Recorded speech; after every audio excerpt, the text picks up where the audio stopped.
Volume growth of 11%, while we were penciling in a growth of 8%, should definitely impress the street. While in the PAT performance at 1351, that's largely in line because 1330 is the PAT number that we were focusing on. But the volume growth coming in 2% higher than what the ET Now estimate, or for that matter, any and every analyst poll on the street was working with, because about 8 to 9 odd percent is the kind of range that most brokerages were penciling in for HUL. But this is definitely something that's going to go down well with the street. Let's wait by and see what the margin expansion as well is like, because we're expecting an uptick of about 1.5% from the same quarter last year.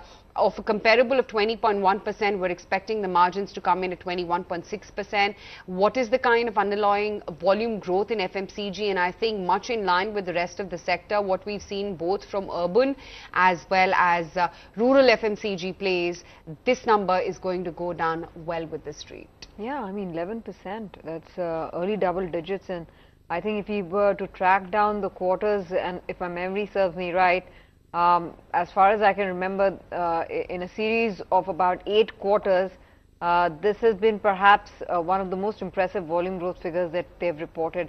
Early double digits is something that will definitely impress the street at a time when, there's been much concern on raw material costs going up. If they have been able to defend their margins, which it appears to be the case, because their bottom line also is pretty much in line with estimates. I think the markets would take these numbers with open arms. You have the HUL management saying that they see gradual improvement in demand near term, but 11%. Can we bring up that comparable graph for volume growth quarter on quarter?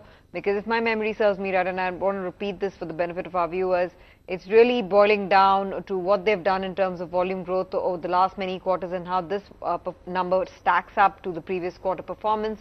And my sense is that, this is the best that they've reported in a long while to come, maybe 8 quarters to come. But who knows the story on those numbers? Mubina Kapasi, and she joins in to run through and give us an overall verdict. Mubina, 11% would be the highest in recent quarters. Correct me there. I mean, we still need to give out the bar on comparisons.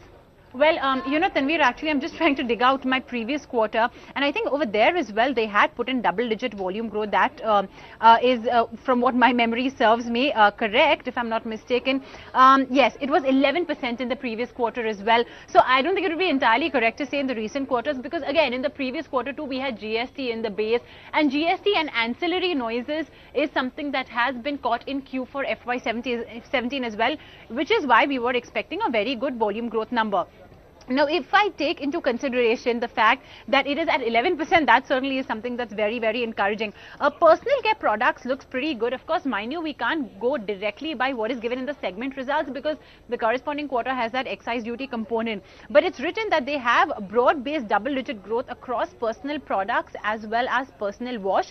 And same is the case for home care as well, where they have seen double-digit volume growth across their key brands.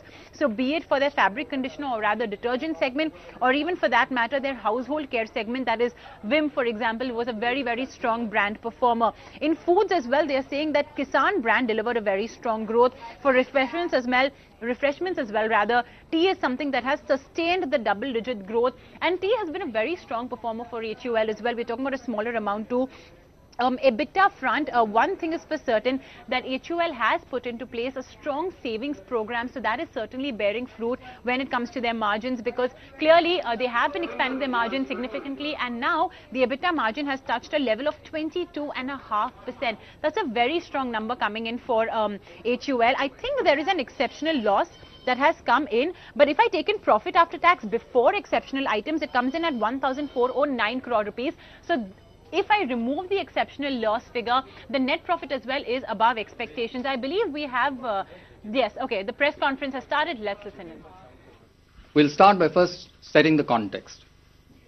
From an operating environment perspective, trade conditions have now normalized and pipelines are stable and across all channels. From a demand point of view, we are seeing a gradual improvement, and that has continued during the quarter. Input costs continue to inflate in select categories and are primarily crude-led. Now let me talk about growth. In this context, we have delivered a strong volume-led growth. Our reported revenue growth was 3%.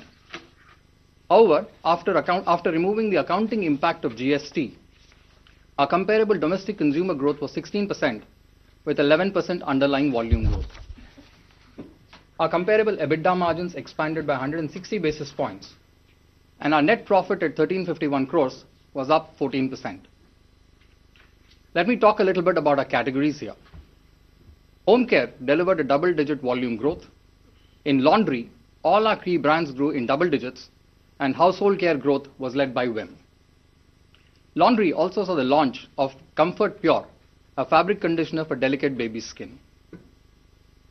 In personal care, the growth was broad-based and across both personal wash and personal care. Growth in skin care was led by FAL and Pond's. In hair, the growth was broad-based and volume-led. This quarter also saw the launch of Pure Derm, our new anti-dandruff range of shampoos. Color cosmetics sustained its robust performance, continuing a strong performance trend.